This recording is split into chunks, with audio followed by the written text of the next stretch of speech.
Bolero వాహనం ఢీకొట్టడంతో ఓ వ్యక్తి మృతి. వాహనాన్ని వెంబడించి పట్టుకున్న గ్రామస్తులు. నిర్లక్ష్యపు డ్రైవింగ్ ఓ నిండు ప్రాణాన్ని బలి తీసుకుంది.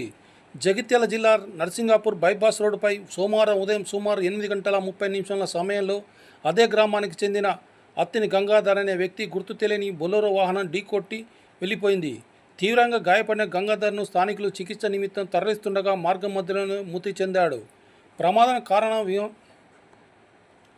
ప్రమాదానికి కారణమైన వాహనాన్ని సీసీ కెమెరాల ద్వారా గుర్తించిన స్థానికులు మోత శివార్లో వెంబడించి పట్టుకున్నారు. ఈ సంఘటనపై పోలీసులు కేసు నమోదు చేసి దర్యాప్తు చేపట్టారు.